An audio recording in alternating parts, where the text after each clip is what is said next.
Yes.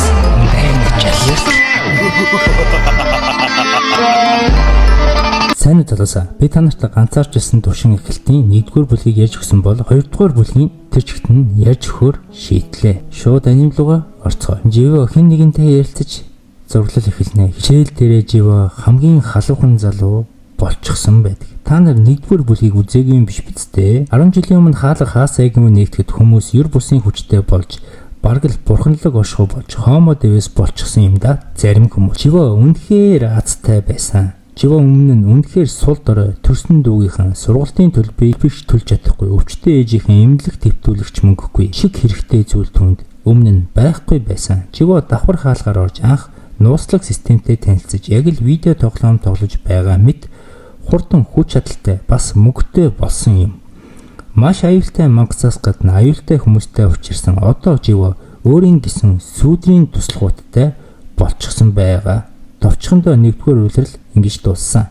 Одоо бүгдээрээ одоо цаг руугаа шилжицгээе. Живо ангитаа ороход зүгээр охтуудын зүрх сэтгэлийг булааж байгаа нь тодорхой. Мэдээж төгс биеийнхаа мөн хүчрхэг авраа. Чи ах нэг ерөнхийдөө бол Живо чигтэж чирээд Живо өөртөө итгэлтэй нэгэн болчихсон. Одоо сул дорой Живо өвчгсөн гэж хэлж болно. Охтуудаас гадна ангууч охтууд хүртэл Живог ангуучилж байлаа. Энэ мөчид Солонгосын онгоцны бодолд ахийнхаа өш хонцон гахвар Донксо нисэх бодол дээр ирчихсэн байл. Донксо хоёр харах амьд миний ах нас барсан. Тэр хаалган тийм өндөр левел биш байтал ах минь нас барсан их хачирхалтай юм гэдэг бодолтой байд. Ахийнхаа өхөл Живо болон сугны үстэй хамт тонилгож орхих бодол Донксогийн толгойд байгаа нь тодорхой харагдана. Үзэгдэл тухайн мөчөд Гогүхэ Чожон хоёр руу шилжин тэр хоёр нэг зүйлийн тухай ярилцаж байлаа. Нэг арлын тухай. Үзэгдэл буцаад Живо руу шилжин Живо Си зэрэглэлийн хаалга руу орох гээд ичгсэн байх нь тэр. Тэгсэн чинь үүдний хоёр манай чинь энэ бол А зэрэглэлийн ан чинь Ким Чулийн хаалга. Та хоёр манай эзнээс зөвшөөрөл авах хэрэгтэй.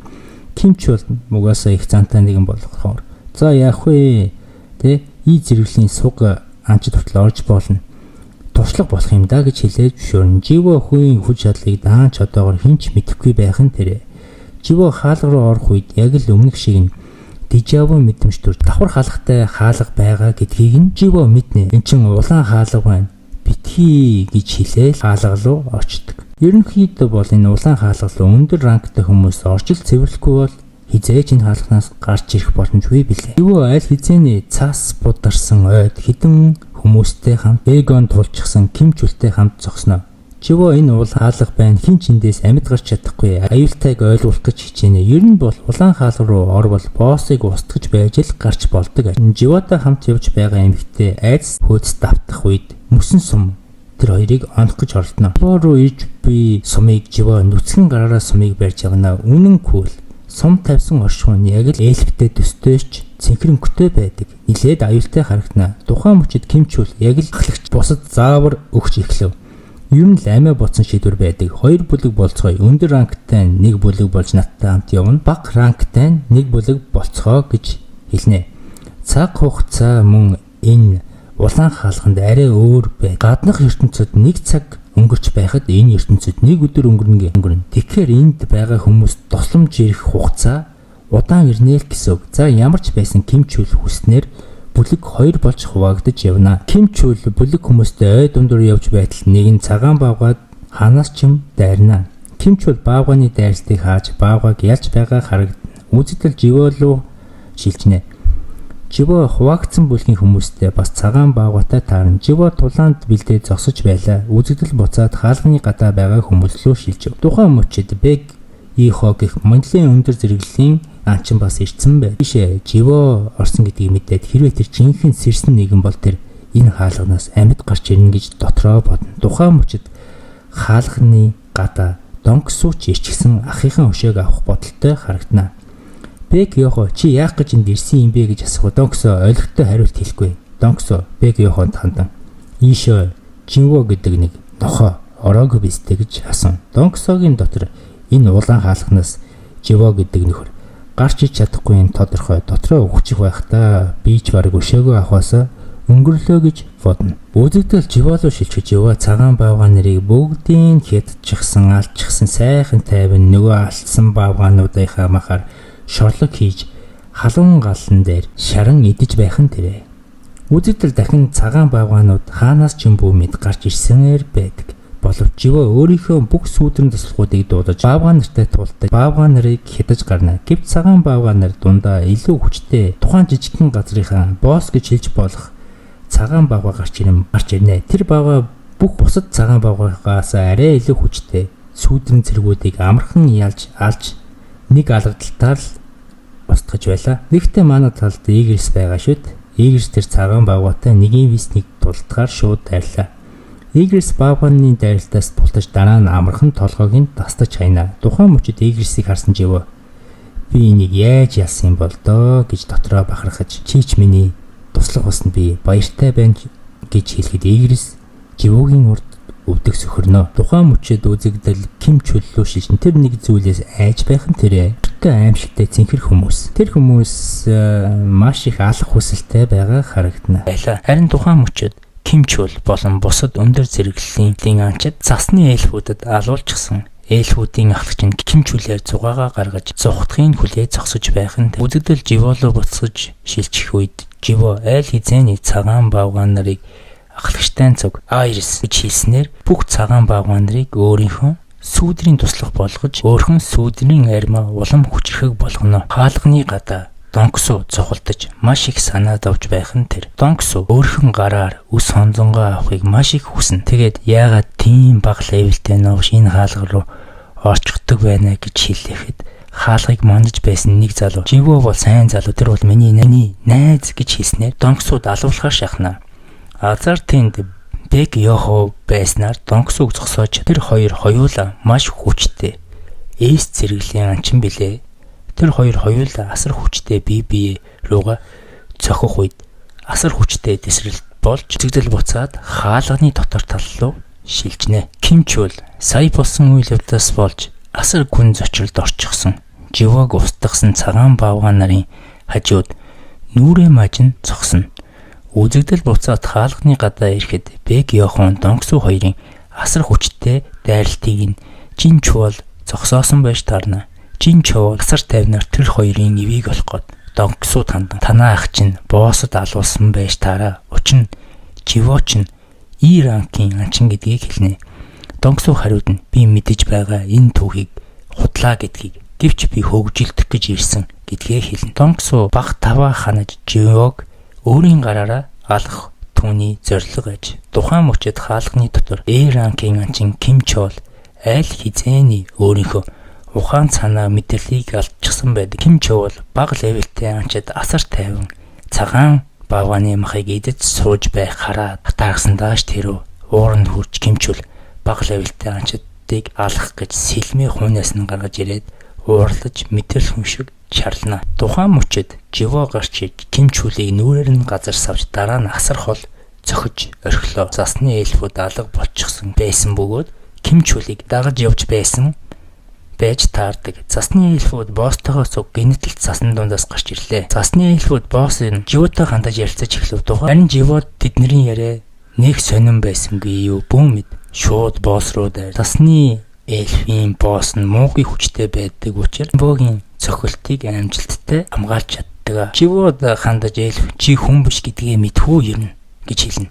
Тэгээж болоогүй чиний толгой дотор дуу хоолой хүмүүсийг устгах гэж хэлэхгүй байна уу гэж асуулаа тун хачирхалтай. Живо саяны дайралтаас нэг эльфийг цааш нь харуулчихсан байх нь тэрэ. Эльфүүдийн ахлагч нь өөртөө итгэлтэй нар. Чи бол биднэртэй гэж хэлэх нь жүтгэр гэж хэлдэг. Бид нарыг хүмүүсийг устгахад чи биднэрт битгий саад болоо гэж хэлдэг. Живо саналаас татгалзаж өөрийнхөө сүудрийн зэргүүдийг тухайн мөчөд бага ранктай анчид айд сандарч гарна. Ингээд сүудрийн армийн эсрэг засны эльфүүдийн тулаан албан ёсоор эхлэв. Живо өөрөө тулааныг манлайлж орно. Эхний игнэний засны эльфүүдийг амархан алчхна. Эльфүүдийн боссч зарим сүудрийн зэргүүдийг устгахнаа. Эльфүүдийн босс хүчрхэг нэгэн байдаг. Ингээд шийдвэрлэх тулаан эхэлж эльфүүдийн боссын эсрэг живогийн тулаан эхэлсэн юм да. Эльф живог нисэлтэн өшөглөнө. Тухайн мөчөд оюун санаагаа алдсан Ким Чул босож ирээ живог чи намайг яаж зөхөж чадваа? Живог дотроо алчих юмсан гэж бодно. Живогийн хоёр талаас Эльф болон Кимчүр хоёр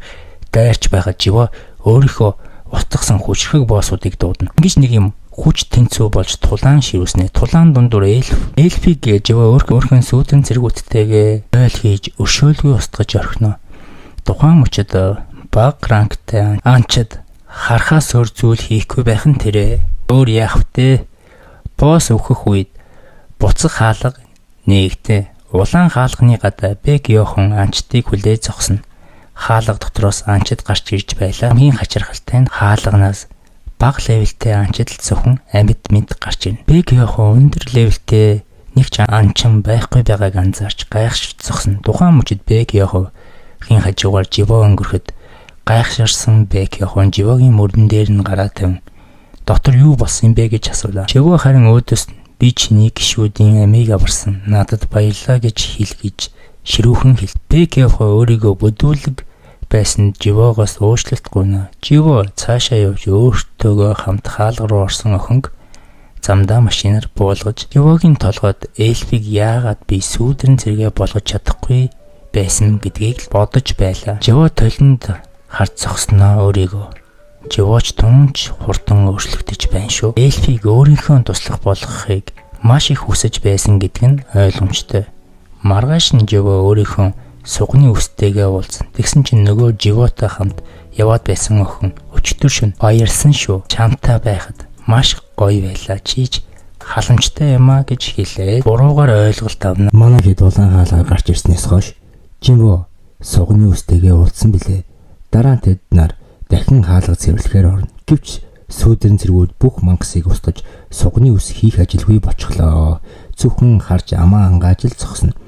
Сүүдрэн зэргүүд мангасыг устгахаас гадна тэнд байгаа бүхэл ертөнцийг төөж байх нь тэр. Сугны усч би ч бас ийм сүүдрэн зэрэгтэй болбоор байна гэсэн бодол тавтна. Ямар гоё юм бэ. Сугны ус нь ямар ч хийх ажилгүй бүр амаа ангааж зогсоод би Живод хэрэггүй болчих юм байна л та гэдэг сэтгэлээр зовно. Живо сүүдрэн зэргүүдтэйгээ ажиллаа хэлгүүлээстэй. Яг энэ үеэр Америк улсын хаан ихтэй нэгэн урт үстэй залуу нэгэн хаалганаас гараад ирнэ. Залуугийн үс сахал нилээд ургасан байгааг бодвол хаалга дотор нилээд утсан харагдана. Урт үстэй залуу англи хэл мэдэхгүй учраас тэр Америк хүмүүстэй ойлголцож чадахгүй байлаа. Тэгтээ урт үстэй залуу гэртээ арихыг маш их хүсэж байгаа нь харагдана. Өдөгдөл буцаа Живо болон сугны ус руу шилжин. Тэр хоёр амжилттай хаалгаа цэвэрлэж байгаад нэлээд сэтгэл хангалуун ууж идэж байх нь тэр. Живо сугны ус нь энэ бүхний дараа юу хийх гэж байна даа гэж асууна. Өөрийг нь хайчихвээ гэдэгээс их л айж байгаа болтой. Учир нь хүчирхэг нэг дагах нь сугны ус шиг ийм хэврэг хүмүүст амьд үлдэх боломж байдаг билээ.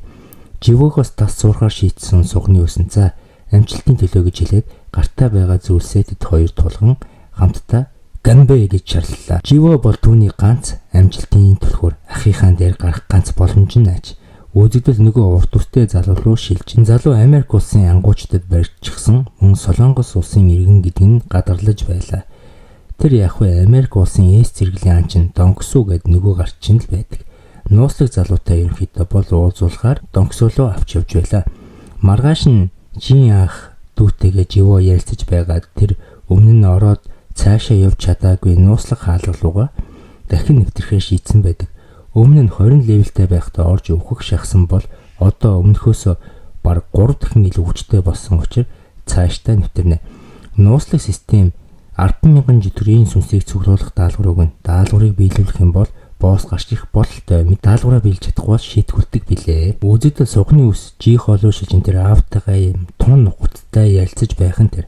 Ааваасаа Культ мастерын эрхийг хүснэ. Мэдээ Жихо аав нь Живогийн талаар мэдэх учир зөвшөөрнө. Учир нь Живо бол давхар хаалганаас амьд гарснаа дараа Донксугийн хараанд төрсөн мөн өөрөөсөө өндөр левелтэй хүмүүстэй хаалга руу орж ганцаархнаа амьд гарсан.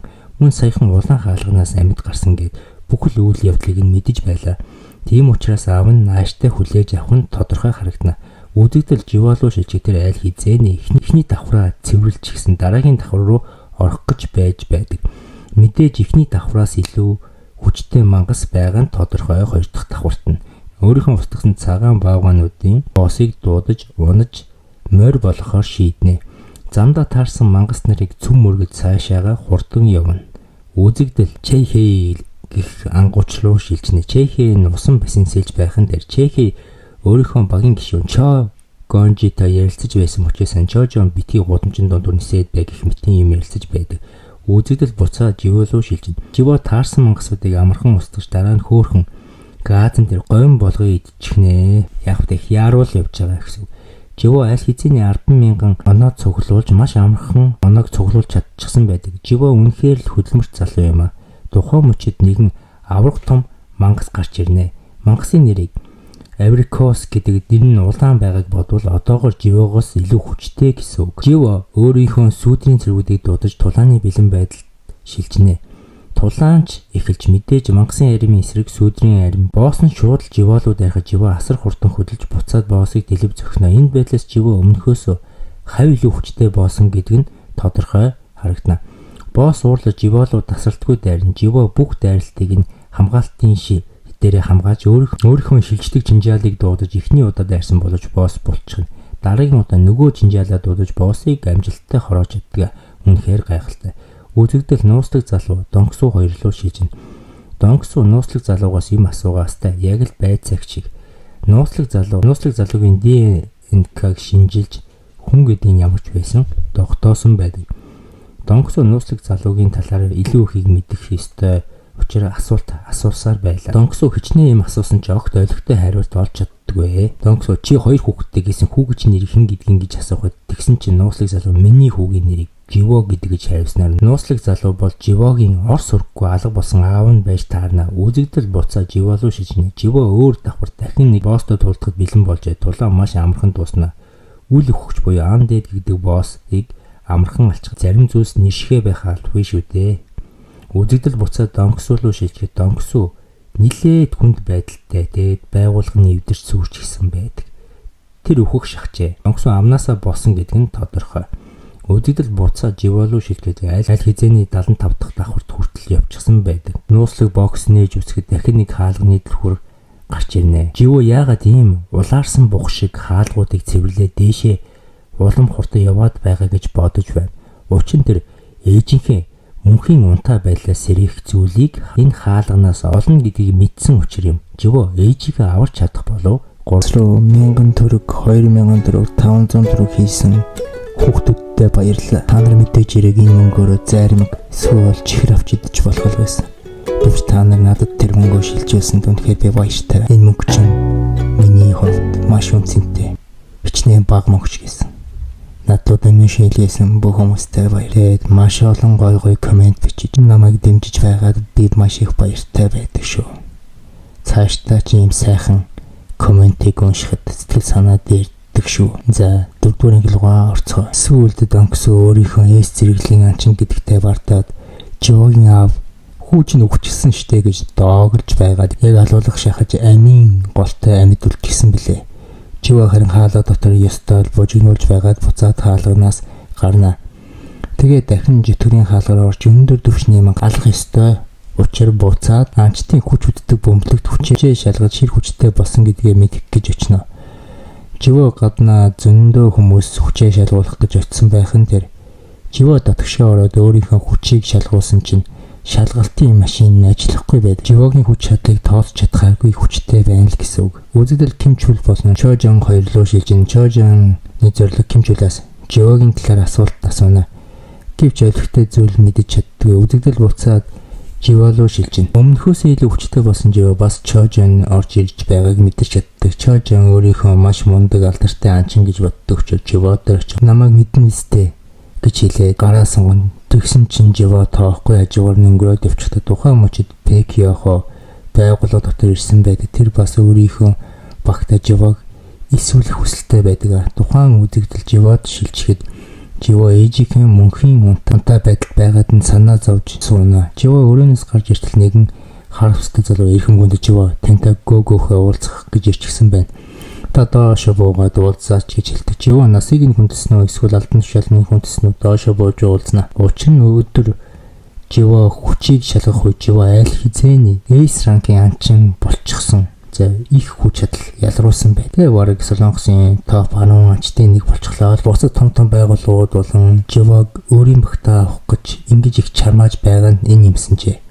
Животой Google-хой бас л Солонгос улсын хүчтэй анчид ерөн их гэнэсэж ордог багт орох уу? Чи хэрвээ энэ багт орвол амьдрал чинь тэр чигтээ тансаг язгуур таншаглан амьдрна гэж хэлнэ. Google-гийн саналыг сонсож байгаа Живо үгүй гэж хэлж шууд хариу хэлнэ. Живо миний ганц хүсэл бол хаалгарууч дотор нь байгаа зүйлсийг устгаж хүчээ нэмэх юм гэж хэлнэ. Тухайн мөчид Живогийн шийдэмгийн царайг харсан Google-хой энэ хүүхэд үнэн хэлж байна гэж хэлээд орхиод дараа нь Google-хой туслахаа дуудаж хэмтэй хамт юм уухаар сууна. Харин Живо яаж илүү хүчтэй болж ээжигээ хурдан авах уу гэж бодно.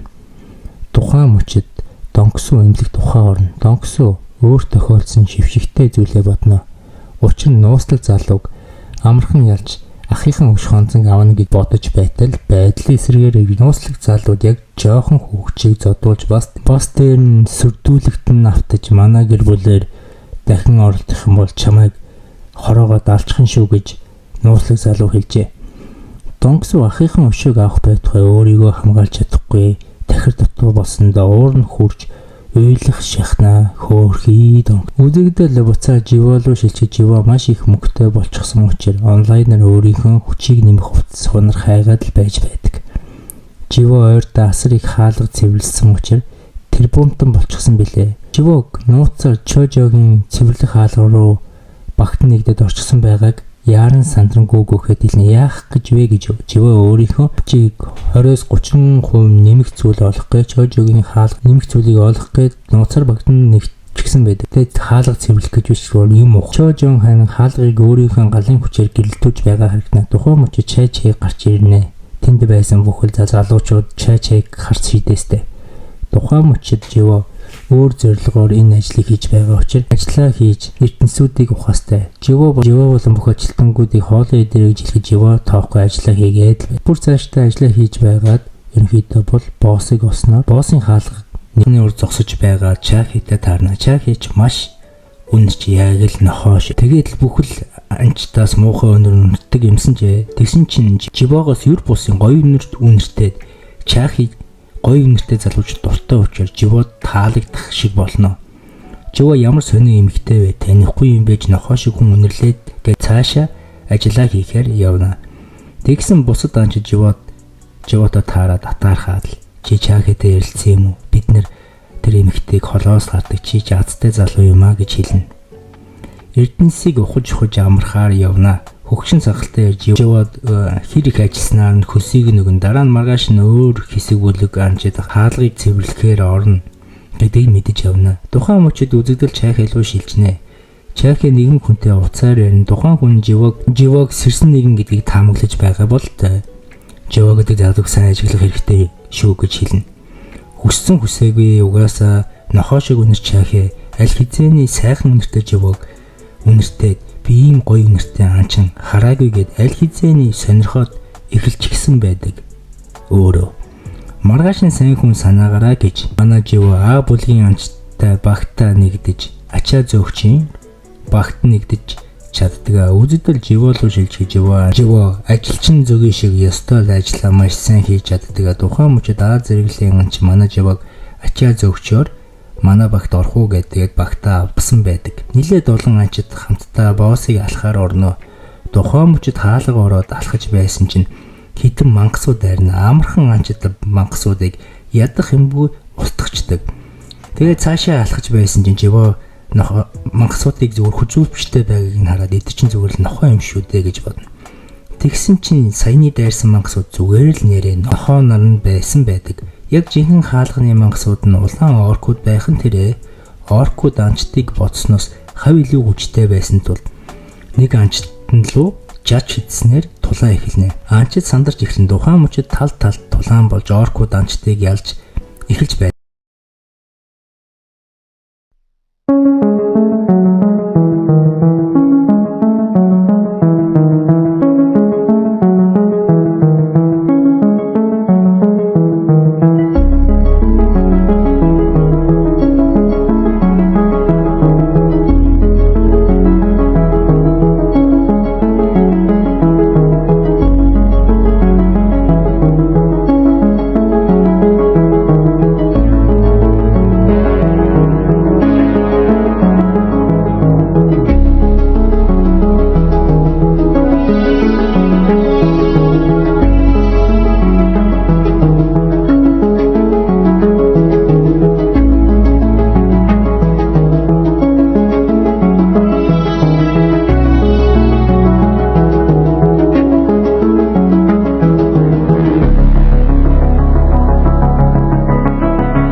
Тэгээд манай анчид бүр живог бишрэхээс гадна цаашаа явах юм бол бид нар бүгдээрээ үхэх юм байна гэж бодоод олонний саналаар буцаж хаалга руу орох гэсэн боловч хүч чадал нь хүрэхгүй.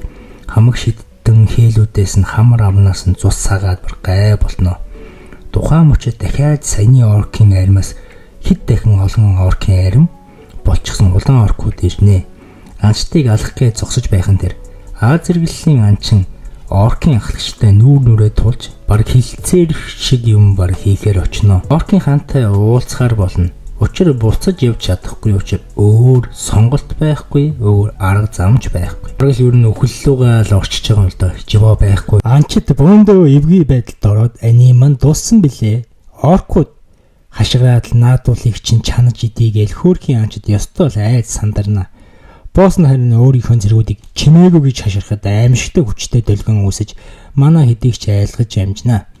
Босс дараа нь би тулалдах дуртай та нартай нэг нэгээр чинь тулдаж бүгдийг чинь алнаа гэж хэрцгээгээр инэв. Живог хараад энэ ямар нууцлаг их хүч вэ гэж гайхна. Тухайн мөчөд Аз зэрэглэлийн анчин боссын анхаарлыг сансан гэж бодоод хамаг чадлаараа дайрсан боловч оркийн чадвар нь холны зэнээс хүмүүсийг удирдах байдаг. Тэр анчин агаарт хөөргөж байгаа дараа нь навс хитл унгаж амнаас нь цус сагуулна. Живо тухайн мөчөд асар хурдан хөдөлж Аз зэрэглэлийн анчинг аварч чаддаг. Нэг орк живог руу дайрах гэсэн чинь живо өөрийнхөө холны зайны чадвараа ашиглан босстой ижилхэн чадвартай.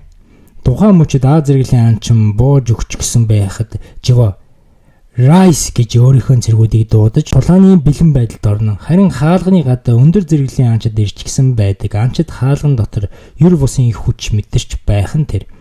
Живо хөөрхий улаан оркуудыг улаан нилэг болтон алччихсан байдаг. Живогийн зэргүүд ч гэсэн хядаж гарч байлаа. Живо өөрийнхөө сүүдэн зэргүүдийг илүү хүчтэй болгож тойрог үүсгэнэ. Харин бусад анчид ам ангаагаад зогсож байх нь тэр. Яаж ийм мангас дуудаж чаддаг байна гээл. Ингээл сүүдэн зэргүүд бүхэл оркийн армийг хятаж эцсүүлдэ улаан оркийн босстой Живо нэгийг вис тултахаар шийдсэн байдаг. Оркийн босс суудлаасаа босхгүй холын зайнаас дайралтай хийж сүүдэн зэргүүдийг алж байх нь тэр. Хаалганы гадаа анчид ирчихсэн яах учраа олохгүй л байж байдаг. Тухайн мөчөд хаалга дотор Живо дур зургаараа өөрхөн алсан оркуудыг амьлуулад хооронд нь тулдуулах гэж байдаг. Тухайн мөчөд л босс нэг юм өөрийгөө аюулд орсон гэдгээ мэдсэн үү мэд сандлаасаа босон толгой нь яг л хагарч байгаа юм шиг мэдэмж төрж тухайн мөчөд сүүдэн зэргүүд ёстол оркуудыг алсаар хязаар арчсаар байдаг. Оркууд ч ямар ч олуулаа байсан юм дуустдаггүй шүү. Яг л шоргоод шавчиг. Тухайн мөчөд босс Живог холын зайны шидээ ашиглах гэсэн боловч дахиад нөлөөлөхгүй шүү дээ. Холын зайны дайралт хийсэн чинь бас л нөлөөлөхгүй. Тухайн мөчөд оркийн босс өөрийгөө томруулж байгаа Живогийн дээрээс дэвсээ дараа нь өөрийгөө өөрийнхөө нэлийн хүчтэй шидээр дайрдаг гэвч Живо асар хурдан хөдөлж оркийн боссын нэг нүдийг нь сохолчихдог. Дараа нь гинжээр ороогоод хөөрхий оркийн босс бусад анчид ороод ирчихсэн Живог хараад бишрээстэй тухайн мөчөд цаана Живо босс хоёр зусаа үзэж досоо гартал байлдаж байлаа. Эцсийн мөчөд улаан оркийн боссыг Живо амжилттай устгаж алж өөрийнхөө сүүдрэн зэрэгт шин гишүүнээр эсүүлж авна. Улаан оркийн босс Живогийн өр сөгдөөл янз. Живо саяны тулаанаас болж өөр анчид орж ирсэн ч мэдээгүй яг л хөлдөө төмс шиг ангаагаа зогсож байдаг. Ингээд хүссэн хүсээгүй зарим өндөр левелтэй анчид Живо хүч чадалтайг нь мэдснээс гадна Чаки энэ гоё нэртэй залууч ийм лаг тулалдсан байж тэгээл хацар матрын жимбитлээ улаагаал угаасаа дурлчихсан баг. Живо хаалганаас гарч сугны үсэх ганц найзтайгаа уулзсан. Чо Жони ийм болон Пекёхо хоёр руу шилжинэ. Тэр хоёр сая болсон хаалганы талаарх сэтгүүлч нарт ярьцлага өгч байдаг. Хоёулаа эс зэрэглэлийн анчин мөн хоёр анчин хоёулаа Живог өөрийнхөө кланд буюу багт оруулах санаатай байдаг. Тухайн мөчөд Жин ах найзтайгаа цугуутсаар лив үзээд сууж байх нь тэр. Уг нь лив стрим хийж байгаа нөхөр нилээд алдартай. Эй зэрэглэлийн анчин юм шиг байгаа. Даанч яг ливийн хажууд Живо явж байж таараад гүүхэтэй очино. Гүүхэж одыг биш Живог илүү анхаарал хандуулж дотогшоо хамт ордгоо.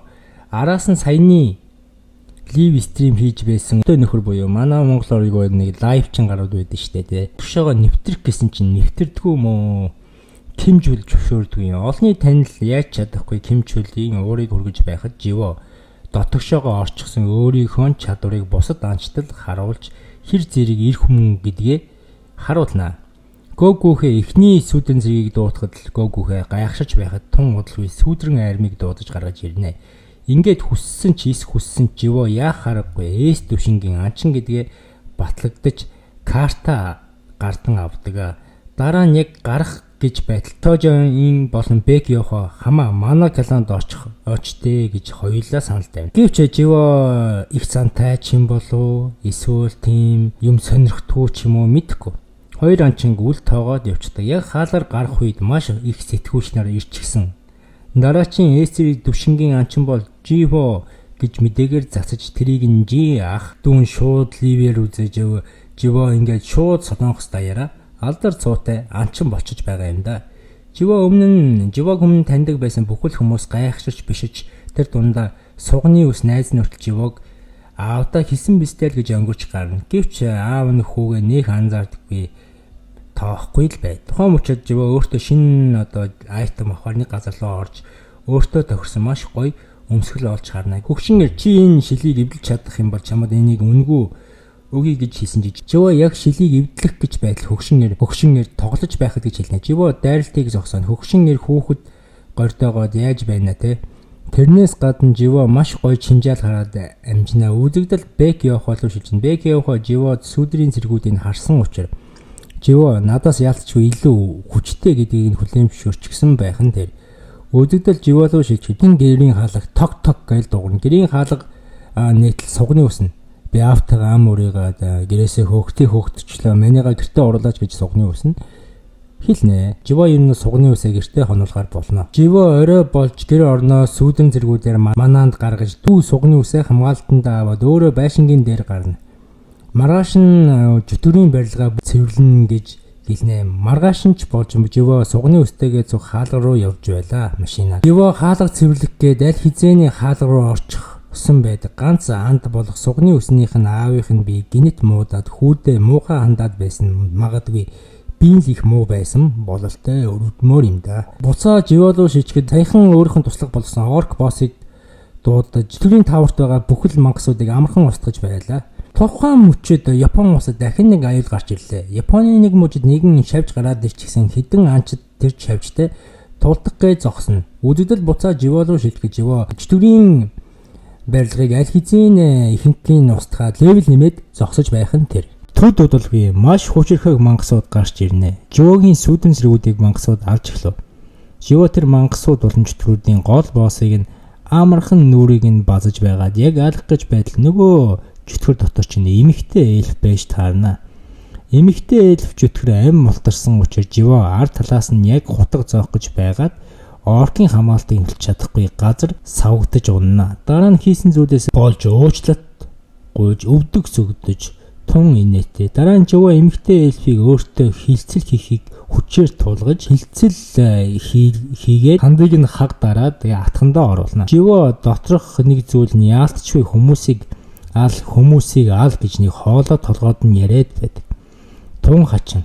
Магадгүй живо өөрөө жүтгэрийн хаа юм болоо да. Тухайн мөчөд эльф жүтгэр гинэтэл даалтын зүйлс харж эхэлдэг. Тун хачирхалтай сонин зөгнөж харж байгаад эльф жүтгэр ухаан балартаж унах үе живо барьж яваад кино цаашаа.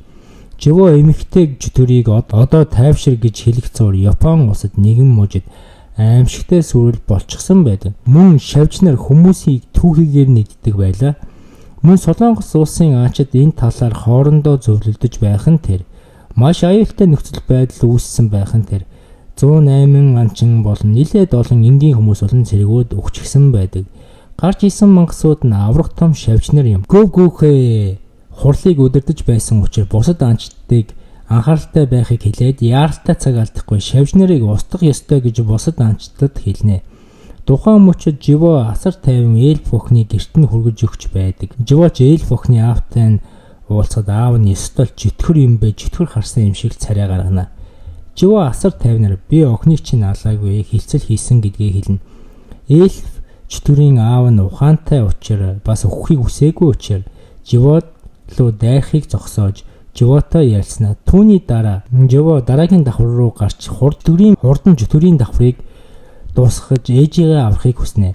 Харин эльф охин Живод дурлцсан байлаа. Живо дээшээгээ явсаар мангасч төрүүдийг устгаараа аль хизээний 97 дугаар давхарт ирчихсэн. Хурдан барилгыг бүрэн цэвэрлэх хүсэлтэй харагнаа. Чожио руу үзэгдэл шилжин. Чожио өөрийнхөө багийн гишүүд Чехийг Япон улс руу аюулт шавж нарыг устгах даалгавар өгчихсөн зогсно. Үзэгдэл буцаа Живо руу шилжиж Живо сүүлийн давхар дээр ирчихсэн Чөтгөрийн хаантай туулдах гээд байж байдаг. Чөтгөрийн хаан ч өөрийнхөө чөтгөрийн армийг дуутгаж Живо ч өөрийнхөө сүүдэн зэргүүдийг дуудаж аимшигтэй тулаан болно. Чөтгөрийн хаан үнэхээр л бусад мангасуудаас хамаагүй хүчтэй байх нь тэр. Живо ч тулаан дунд эльф чөтгөр охинхны амийг нь авраад үнэхээр л эльф охин Живод угаасаа дуулчихсан дээрээ бүр нэмж дурлана. Тулаан дунд хитрхи их сүүдрийн зэрэг гаргаж исэн болохоор маанага маш их алддаг. Гэтэ яг алдсан маанага нөхнөө. Тэгээ буцаад асар хүчтэй дайралт хийж Чөтгөрийн хаан руу илгээж Чөтгөрийн хаан ч мөн адил хүчтэй дайралтаар Живолуу дайрастай. Тулаан штун ширүүхэн тэнцүүхэн үргэлжлэнэ. Үзэгдэл анчин руу шилжихэд Япон улсын анчид Солонгос улсын анчидтай ярилцаж байдаг. Яг вдэ тэр шавж нарыг хатанг олчихсон тэрийг л устгах ёстой гэдгийг хоорондоо хилцэж байх нь тэр. Тухайн мөчид Живо Чөтгөрийн зэргүүдийг хүүс тэмтэрч ёстой л тулаан халуухан хүч тэнцүү байлаа. Живо Чөтгөрийн армийг тэр чигт нь устгахад чөтгөрч мөн сүүдрийн зэргүүдийг бүгдийг нь устгасан байлаа. Живо маанан дууссан учраас дахиж сүүдрийн зэрэгээ гаргаж чадахгүй болчихсон байдаг. Ингээд нэгin эсрэг нэг тулаан хийх л үйлдэлээ. Чөтгөрийн хааны эсрэг Живо тулаан ширүүхэн бол Живо хичээж байсан Чөтгөрийн хаан арай илүү хүчтэй байдаг. Живо тулаан дундуур Чөтгөрийн хааны анхаарал сарних тэр мөчийг ашиглаж Чөтгөрийн хааны тасар татаж толгойг нь алга болтон тэнгэр өөд цэлэмтэл зогсноор Живо Чөтгөрийн хааныг ялж чаддаг. Мөн зөвхөн эльф охины гэр бүл амьд үлдсэн байдаг. Учир нь Животой тохиролцсон учир юм. Живо ч эцэс сүлдээ хаалгыг бүрэн цэвэрлэж өөрийнхөө олох ёстой 3 айтмыг олчихсон учраас 3 айтмыг нэгтгэж хүссэн хүлээж байсан ээжигээ буцаж сэрээж чадах, эмчилж чадах шингэн зүйлсийг гаргаж чаддаг. Живо дараа нь Чөтгөрийн хааны лууг дахин аймруулж өөрийнхөө сүүдрийн цэрэг болгоно. Живод эльф охин дурлаастай. Живоч луугаа унаж өөрийнхөө хот руу буцна. Үзэгдэл гөөгөөхөлөө шилжинэ. Япон улсын аачидтай цуг шавж нарыг үүсгэж байгаа хатан шавжийг нь устгах арга замыг бодож стресстэд сууж байдаг. Учир нь одоогоор гүгөөхөгийн толгой шавж нарыг устгах арга замыг олж чадахгүй бодол болон сууж байлаа. Бек Йохан болон түүний сайн найз хоёр л үзэгдэл шилжив. Тэр хоёр эртнээс бие биеэ мэддэг юмсанжээ. Тэгээд найзтайгаа сайхан ярилцаж суун. Өмнө нь тохиолдсон зүйлээс тэр хоёр ярилцаж байлаа. Тэр хоёрын өмнө нь ийм шавж нартай таарах үед залуухан байсан. Бас дээр нилээд олон анчин найз нөхдөө шавж нарт хядуулсан. Тэндээсээ асар их дарамт травмаг авч шаналдаг болчихсон байд. Үзэгдэл Живо руу шилжинэ. Живо ээжийнхаа дэргэд ээжийн хүүхэд байхад нь халуун уснаас хамгаалж өөрөө түлэгдэж байсныг санан сууна. Дараа нь Чөтгөрийн барилгаас олсон шингэнээ гаргаж ирлээ. Живо унтаж байгаа ээжийнхээ өндийлгэж байгаа шингэн зүйлийг амруун хийж ажиллахгүй бол яана гэсэн бяцхан айцтай байлаа. Сарч маш тод гэрэлтэж хүссэн хүлээж байсан ээж нь нүд нээгцнэр мөнхийн нойрноосоо сэрнэ. Ээж нь 4 жил унтсан байдалтай эмнэлэг твцсэн байдаг бөгөөд хамгийн анх харж байгаа хүн нь бол Живо юм. Ээж нь хүүгээрээ бахархаж байна гэж хэлнэ. Ээж хүү хоёр баярын нулимс тусаж уйлж гарна. Живо энэ хүртэл хичээ зүтгэсэн зоригтой хүрнэ. Маргааш нь Живо ээжигээ эмнэлгээс гаргах бол дүүн жихаач эмнэлэгтэрч ээжигээ твэрч би таныг маш их сансан гэж уйлна. Ач жаргалтай мөч дундуур үзэгдэл гөөгөөхөлөө шилжин. Япон улс болон Солонгос улсын хүчрхэг анчид уулзахаар босон гэдгийг хэвлэл мэдээллийнхэнд зарлана. Тухайн мөчөд үзэгдэл Живо руу шилжин. Живо ээжтэйгээ охин дүүтэйгээ цуг аж жаргалтай гэр орноо цэвэрлэж аж жаргалтай мөчийг эвдэлж уц дугарна.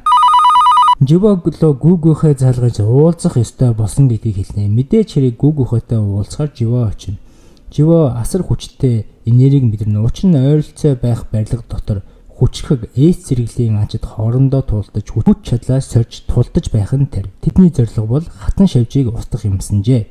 Живо орж ирээд Ма Донквук гэх эс төвшний анчин Бектэй тулдаж байдаг. Бекийг амархан хавирч байгаад унгана. Чо бас гаднаа ороод ирчээ. Энэ байгууламжид зөвхөн л эс төвшний анчид цугларчихсан байх нь тэр. Тухайн мөчид Бек уурлаж шинэ хувиралдаа ордог. Тухайн мөчид гаднаас Япон улсын анчид орж ирнэ. Япон улсын эс зэрэглэлийн анчид Живо хараад ямар сонин аура гэж гайхирнаа. Чаа хээж тэр дундаа аль хэзээ нэг Живо нууцхан харна. Угаасаа дурлчихсан гэдэг нь тодорхой. Энэ үед Ма Донкуг тулцаар л байдаг. Ма Донкуг Бэки хоёр тулцаар л байдаг. Япон улсын тулаанч нар нэг сонирхож үзэхгүй байгаа харагдана. Нэгэнт л хоёр улсын хүчтэй аанчид цугларсан учраас сайхан нөхөрсөг тулаан хийх үү гэж хоорондоо ярилцсан. Мэдээж тохиролцоо амжилттай болж нэг нэгээрээ тулдахаар болно. Дөрвөн хүн нэг баг болж нэг нэгээрээ тулдахаар болно. Тулаан эхлэв. Тулаан эхлэх гэж байлаа. Живоч нууцлах системийн ачаар болж байгаа үйл явдлыг анализ хийхээс гадна сүүлд ирсэн Япон улсын анчдыг судалж байдаг. Дөрвийн эсрэг дөрөв тулаан эхэлж бүгд тус тусынхаа хүмүүстэй тулдаж эхэлнэ. Эхний хоёр шууд халс зодтолдож эхэлдэг бол дараагийн хоёр тулаан хурд хүчээрээ өрсөлдөж эхэлнэ.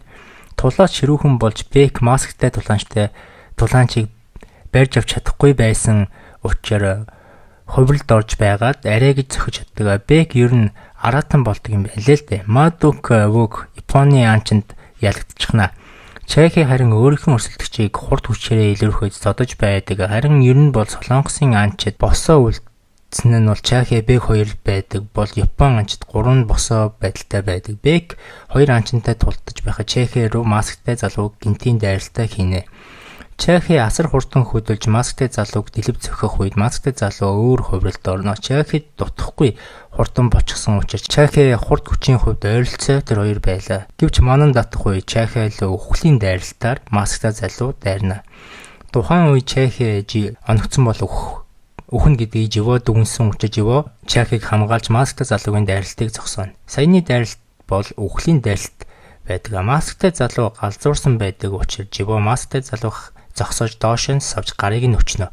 Тулаан ер нь өндөрлөж Япон улсын хамгийн хүчтэй анчим Живогийн саяны хөдөлгөөний хараад энэ бол энгийн тулаан жишээ нь тулдаж үзмээр байна. Өөрхөн орчуулагчтай хандаж Живод санал тавина. Живо руу өөрийн хэлмэрчээ явал Готе гих Япон залуу тулдмаар байгаа гэдэг хэлнэ. Готегийн саналыг Живо мэдээж хүлээж авна. Тулаан эхлэх үед Готе асар хүчтэй дайралт хийн. Готе бол Аз улстай хамгийн хүчтэй анчдын нэг билээ. Готегийн дайралтаас Живо болчихдаг. Живо асар хурдан хөдөлж болтож байлаа. Живо харин бүх дайралтаас нь болж чадсаар байдаг тун гайхалтай. Живо бүр инээж байлаа. Готегийн уур нь хурж илүү хурдан хөдөлж дайрна. Бүх анчид гайхширч ямар хурдан хөдөлж байгааг нь бишрэн. Готе гинт уур нь хурж энэ надаар тоглоод байна уу гэж бодож дайралтаа илүү ширүүн хийж бүр үхлийн зөрхөлтүүдийг хийж эхэлнэ. Готе хамгийн хүчтэй дайралтаараа Живог руу дайрах үед Живо дайралтыг нь барьж аваа зогсооно. Живоч одоо жигнэсээ үцгээ шийднэх үед Готе бас дайралтандаа бэлтэнэ. Яг биеэ алхахаар шийдэн дайрах үед бусад анчид тэднийг зогсоо. Бусад анчид тэд хоёрт хандан Чежварлд хүчээ гамна гэж хэлнэ. Живо бүх анчдыг сүүдэрт өөрийнхөө сүүдэн цэргүүдийг байршуулж чаддаг. Хачиргалтай Живо нөгөө арал руу явахгүй гэж өөрөө шийдсэн байдаг. Япон улсын анчид Солонгос улсын анчидны 16-аа арал дээр болж байгаа үйл явдлыг шийдэхээр бүлэг үүсгэжээ. Живо гэртээ ирж ээжийнхээ царийг харна. Живо арал руу явахгүй гэсэн ээж нь эмнэлэгт 4 жил унтаа хэлбэртэй байсан билээ. Ээж нь саяхан нойрноос сэрсэн учраас Живо гэртээ байж ээжтэйгээ хамт байж цаг хугацаа өнгөрөхөөр шийджээ. Арал руу шилжих үед арал дээр шавьчнар улам олуулаа болж үржиж хүмүүсийг устгаж алж хятаж байх нь тэр мөн бас арай өөр төвшний шавжин мангас ч гэсэн өндөгнөөсөө төрж байх нь энэ үед давхцнаа. Мангас нэлээд хүчтэй гэдэг нь тодорхой. Нөгөө шавьчнаар нь арлаас явж бүр зарим шавьчнаар нь арлаас явж чадхаар болчихсон. Учир нь тэднэрт даалгавчтай нисдэг болж тэд өөрчлөлтөнд орж нисэж чаддаг болчихжээ. Байдал улам л аюултай босоор байх нь тэр мэдээж сонгогдсон 16 S зэрэглэлийн анчид арал руу явж аимшигт мангасуудыг устгахаар онгоцондоо сууж ар гэрийнхэнтэйгээ салга ёс хийнэ. Заримийнх нь хамгийн сүүлийн удаагийн ч уулзалт байж магадгүй. Үзэгдэл арал руу шилжихэд Готе Япон анчид аль хизээний байрлалаа эзэлчихсэн байдаг.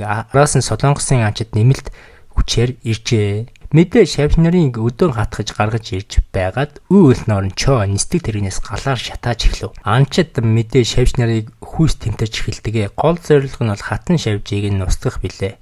Тэгхийн бол тэд үрчхээ болно. Солонгос анчид шавьч нарыг үүрлүүн бүр дотгошоо навч шавьч нарыг устгах зурныг аврагтан мөндөг хагарсан байгааг хараад эндээс ямар хараал ийдсэн зүйл нь гарч ирсэн болоо гэж бодох хооронд харин гадаа Япон улсын анчтад таагүй зүйл тохиолдож байлаа. Тэдний нэг нь хаан шавьж нь онцгой байдаг бөгөөд аль хизээний Япон анчтыг агнж гэлжээ. Хамгийн ихний хохирогч бол Япон улсын цус нөхдөг эмэгтэй анчин байлаа. Тэрний толгой дасарч өнө. Япон анчтай нэг нь аим үргдэж босод Япон анчад айд сандарч яг юу болоод байгааг ойлгохгүй байдаг.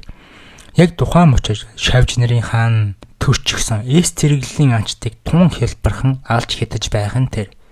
Том биетэй залуугийн толгойг тас. Нүдний шилтэй залуу хаанаас дайрч байгааг ойлгож чадахгүй сэлмээ гаргаж сандарч эхэлнэ. Мэдээ шилтэй залуугийн толгой тасарчихна. Яг тухайн мөчөд шавж нарын агуу дотор тулаан үргэлжлээстэй л байх юм. Солонгос анчид баг зэрэг шавж нарыг алж хядаж байхдаа сэтгэл хангалуун байдаг. Яг тухайн мөчөд цус нөхдөг анчин маань бусдыгаа эмчилж байдаг. Солонгос анчид хатан шавжийг олж устгаж шавж нарын төрөлтийг зогсоох зорилготой учраа агуун гүн рүү уламл орсоор байв. Тухайн үед үзэгдэл Япон анчин руу шилжин. Японы анчтыг 3 орс ургийн лавра налга болчихсон учир 2 Япон анчин гайхаад нүдэн шилтэй найзынхаа шил хагарчихсан байгааг мөн цус нь урсчихсан байгааг хараад хин нэгэнд алуулчихсан гэдэг бодол төрөх үед асар хүчтэй авраа ялгарч 2 анчтын нэг нь мөсөөр хамгаалт хийсэн боловч хамгаалтыг нь нэвтэлчихнэ. Тун харамсалтай. Яг тухайн мөчөд Япон улсын анчдын ахлагч эмэгтэй гишүүнтэйгээ сөрөг шавж нартай тааралдаж байх нь тэр.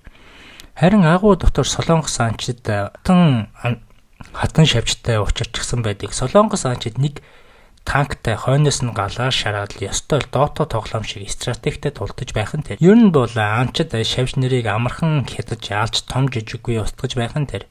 Мэдээж шууд лайваар Солонгос улсын иргэд болон бусад улсын иргэд тулааныг шууд үзэж байдаг.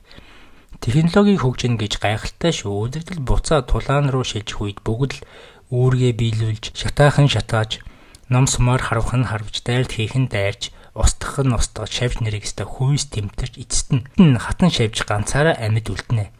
Мэдээж анчид одоо хатан шавжийг алахын тулд түүний мэдээж анчид маш гайхалтай гар нийлж танкараа танкарч өстө олонний хүч олонгүй далаа гэсэн шиг шавжийн хатан шавж аргаа барин амнаасаа хор засаж өөрийгөө хамгаалах гэж үзнэ. Мэдээж манай анчид гимтэх үед дэмжлэгч анчид бүгдийг нь эдгээгээд байгааг хатан шавж мэдээд эмчлэгч рүү дайрна. Бусад анчид эмч буюу хээлрийг хамгаална. Эцсийн дайралтаараа чай хийн. Тэр хатан шавж нарын гар хөлийг нь бүгдийг тасар татаж дараа нь төлгөөнгүй болсон хойно толгойг нь татаж орхино. Бүхэл хүмүүс лайваар үзэж байгаа учраас анчтыг уулаг алдан гайхшиж бичиж муусан шавж нарыг устгалаа. Бид аюулгүй боллоо гэж баярлаж байгаа харагдана. Ер нь бол байдал ууг нааштай хандаж бүхэл хүмүүс баярлаж хөөр баян чимээг арилгаж хаан шавж буюу бэрүү гарч ирснээр бүхэл анчид аимшиг тааврыг мэдэрч гацж орхив. Модон хүн уг нь танк хүчээр урдаа гарсан чинь гар нь тасарчихна. Дараа нь аимшигт хаан шавж бэрүү ээжийнхээ зөгцөн дээр очиж ээжийнхээ идэж эхэлнэ. Тэгээд ээжийнхээ ДНК-гаар мэдээлэлээр хин ээжийг нь алсан, юу тохиолдсон бүгдийг мэдчихнэ. Тэгээд далуучин чекер руу асар хурдан хөдөлж хойд талаас нь жинтэй зөхөж өгнө. Жеке дэлб зөхүүлээд цаашаа хананд савгдах үед Мадонкуг өөрийнхөө хамгийн хүчтэй хувралд орж шавжны анхаарлыг нь татна. Гэвч хоромхон хугацаанд Мадонкугийн дахиад цоолоод тасар татна. Бэвч ялагдаж мөн чохэж ялагдаж гизээ хөлүүлж орхив. Харваач мөн дэлб өшөглөх үед эмчлэгч буюу хээлэр маань буцаад бүгдийг нэмчлээд Мадонкугийг хүртэл эмчилчихсэн байх нь тэр. Мадонкугийг дасалтгүй эмчилж Мадонкуг шавжлуу дайрсаар байд. Анчтад дэмжлэгт байсан учраас эмчлэгч анчинг шавж шууд анхааралтай арт нь маш хурдан очиж цээжийн цоолж ална. Дараа нь толгойг нь ичгт ингээд өөрийгөө эмчлэгчийг харъя гэсэн шиг. Бэк найзынхаа яг нүдэн дээр өгөхийг хараад уурлаж дайрсан боловч зөвхөн уураар тулаанд ялдаггүй билээ. Бэкийг бэрүү боож байгаад хувирлыг нь арилгаад Бэк тавндан шавж та нарыг алах нь хатангаа алдсандаа харьцуулахад юу ч биш. Та нарыг би тамлан алах болно. Танаа хаан байна гэж уртагаар Бэкээс асуув. Хаан шавж асар хүчтэй авраа гадаа мэдэрнэ. Тэр шууд Бэкийг газар шидэнгүүтээ нисээд аврагийн зүг явлаа. Мэдээж тэр авраа нь Готагийн авраа мэдэрсэн байдаг юм. Гадаа Япон улсын анчид нөхдөө алдчихснаа мэдчихсэн байдаг. Мөн Гота буюу Бостогоо уцаар гэвч Бост нь огт хамаагүй юм шиг л муухай харилцан яриа болно. Тухайн мөчөд шавжны хаан буюу Бэрүү Гото дээр ирчихсэн. Хамтрагчийг нь амархан толгойг нь тасдаж алчаад. Чи энэ ертөнцийн хаан нөө гэж асууснаар дайрна. Яг тухайн мөчөд үзэгдэл солигдож хүнд нөхцөл байдалд орсон Солонгос анч дагуу дотроо маш их шавж нарын айрам дайрч гимтсэн эмчлэгч хээлэр байхгүй анчид хэцүү байдалд маш хэцүү байдалд орчихсон байх нь тэр. Нөхцөл байдлыг мэдэж байгаа Живо өндөр барилга дээрээс асар хурдан сүүдрийн зэргүүдийнхэн ачаар арал дээр шилжиж ирснээр тулаанд ороход бэлэн болжээ. Живо сүүдрүүдийнхэн ачаар тулааны талбар дээр амжиж ирнэ. Живо Айрис гэж хэлснээр асар их сүүдрийн айрам гарч ирж шавж нарыг хүүс тэмтэрч эхлэв. Нөгөө шууд амжуулж байсан бичлэг гэнэт л асуудалтай болж ажиллахаа болов. Живо өөрийнхөө сүүдрийн туслахуудтай зуг шавж нараар дугаагаа гаргаж хядаж эхлэнэ. Живо өөртөө байсан нэг улаан өнгийн шингэн зүйлийг хүмүүст өгснөөр бусдыг эмчилж чадаж байлаа. Гэвч Чахед өгсөн боловч Чахед аварч чадахгүй байдаг. Үзэгдэл гадаа байгаа Гото руу шилжинэ. Хүйд Гото айл хизээний ялагдчихсан үхэж байх нь тэр. Ер нь бол толгойн тасарчихсан байдаг. Үзэгдэл буцаа Живо руу шилжих үе. Живогийн авраг мэдэрсэн Шавжны хаан ирнэ. Шавжны хаан жинхэнэ хаан нь энд байна уу гэж хэлснээр тулаан эхлэхээр болно. Живоч шавж руу нүүр тулан очисноор Шавжны хаан чи хүн төрлөختний хаан уу гэж Живогоос асуулт асуудаг. Живоч Шавжны хааны тэнэг зүйл асуусанд нь инээд хүрлээ. Живоло Беру эхний дайралтаа хийх үе Живо хамгаалчихтайгаа мэдээж маш их гайхна. Учир нь Беругийн цохилтыг хаасан нэгч эс зэрэглэлийн анчин одоогоор байхгүй билээ. Мөн тухайн мөчөд шууд лай буцаад тулааныг бүх дэлхий үзнэ. Живо харин таньдаг хүмүүс нь яаж арлуу ийм хурдан очих вэ гэж гайхширна. Живогийн толгойг тасдах гэж нүүрүү нь шууд зогсон чинь Живо болтохгүй нүүрэндээ албаар зохиулдаг. Тэгвэл Живогийн толгой тасарсангүй. Живо одоо миний ээлж гэж хэлээд Беруг цөм зохиж эхлэв. Бусад анчид гайхшиж харахаас өөр зүйл хийхгүй байдаг. Угаасаа нэмрээс л болно доо. Тулаан дундуур Живогийн хацрыг Шавжны хаан зүсэж хордуулж чаддаг. Тэгээд би чамаа хордуулчихлаа гэж хэлээд өөрийгөө ялчихлаа гэж бодсон боловч Живо Шавжны хааны гарыг хуг зөхнө. Живо өөрийнхөө асар хурдан эдгэчгнэ. Шавжны хаан хувиралд ороод Живог алхаар шийдсэн бололтой. Живо харин хоёр сэлмээ дуудаад бас Шавжны хааныг бүрэн дуусгахаар шийднэ. Хоёр чөтгөрлөг зүйлс бие алахын тулд асар хурдан хөдөлж ёстол гэрлийн хурдаар тулдаж гарна. Тулаан чирүүхэн тулаан болно. Тэр хоёрын хүч чадал үнэхээр л ойролцоо байх нь тэр. Харин бусад анч тэдний хөдөлж байгааг харж чадахгүй байх нь өрөвдмөр. Алах гэж Шавжны хаан толгойлуун дайрах үе Живо асар хурдан хөдөлж Шавжны хааны гарыг нь тасдаж чаддаг. Тухайн мөчөд Шавжны хаан анх удаа айдас мэдэрч үхлийн мэдрэмж авна. Мэдээж айсан Шавжны хаан ухарч эхэлнэ. Живо дахин дайралтаа хийсээр Шавжны хааны гарц цаггүй байдал шахаж эхэлдэг.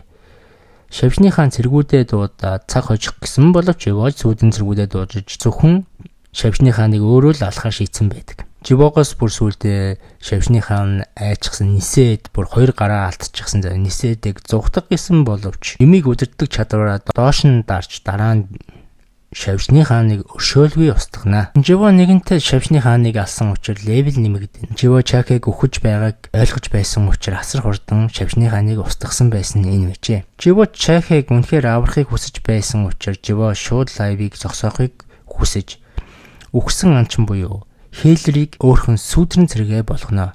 Бек энэ үйл явдал дургүй байлаа. Учир нь Бекийн хамгийн сайн найз нь эмчлэгч анчин байсан билээ. Живо угаасаа эмчлэг анчинг ам оруулсан Чахыг эмчилж амь насыг аврахын тулд билээ. Өгсөн эмчлэгч анчин эс цэрэглэлийн анчин байсан тулд Чахыг аварч чадна. Живоч дараа нь бүх үйл явдлаа дууссаны дараа хүн чанар нь зулгааж эмчлэг анчиг сул тавина. Бекийн сэтгэлж амарна. Живо ганцаараа арал дээр байсан бүх шавж нарын өндгийг устгаж дараа нь Живо 100 левел хүрнэ. Живо өндөр левелд хүрсэн учраас Беруг Айс гэж хэлснээр өөрийнхөө туслах болгоно.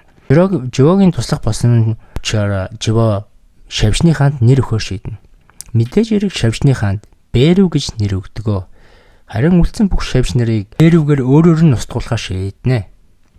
Мэдээж эрэг Беру асар хурдан хөдөлж бүх шавж нарыг хүүс тэмтэрч эхэлнэ.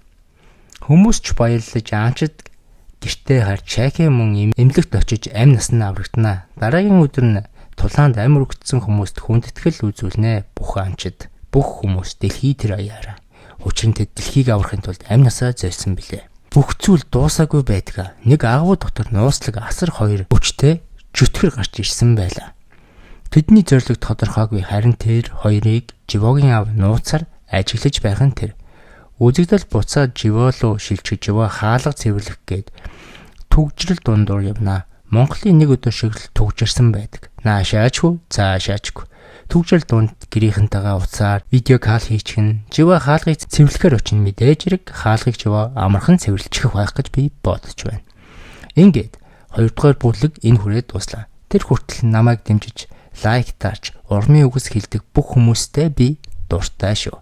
3 дугаар бүлэг нээлттэй хийвэл тэр дорн хийгээд явна. Тэр хүртэл надад та нарт ярьж өгөх гэж байгаа зөндөө олон аним бас комик байгаа шүү. Лайк сабаа дарж тэр дорн үзээрэй.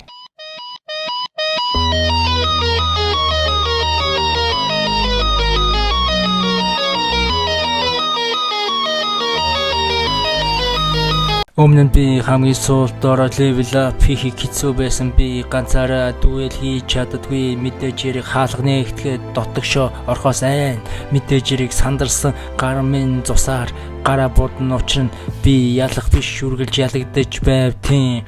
Чин хаалга нэгтэн өөрийн бүлгийн хүмүүстэйгээ цуг өрөөг цэвэрлэн. Гэхдээ би ялагдаад үхээ шахсан. Энэ мөч бол миний амьдралыг өөрчилсөн. Би бол тоглох золиос би болж дахин төрсөн юм. Хатан дээр цусаа би тусаасан юм. Цус минь хайрн намайг амлуулсан. Үхлээс би буцаж ирсэн мэдэхгүй тийм. Нүдний өмнө систем өөрөө гарч ирсэн. Өөрийн мэдээлгүй системийн заврыг даахсан. Би өдөр бол 100 гизний талаа 100 сүнэсэн. Би 100 суулт хийсэн. Би өөрчлөгдсөн. Миний бие хөгцсөн. Бас миний оюун ухаант хийсэн. Дараагийн төвшний хаалга руу ганцаараа орж чаддаг болсон тийм ээ. Би ганцаарчилсан төвшин ахилт хийсэн тийм. Өрөөлөө орох тусам өөр дайсантай учир нь гэхдээ би дайснаасаа нэг ч удаа айсангүй бас асуулт тавьсангүй. Өрөөн дотор зөвхөн тулаан болно. Мэдээж хэрэг би тулалдан ганцаараа золиос би болж дахин төрсөн юм. Хатан дээр цусаа би тусаасан юм. Цус минь хайрн намайг амлуулсан. Үхлээс би буцаж ирсэн мэдэхгүй тийм. Нүдний өмнө систем өөрөө гарч ирсэн. Өөрийн мэдээлгүй системийн заврыг даахсан. Би өдөр бол 100 гизний талаа 100 сүнэсэн. Би 100 суулт хийсэн.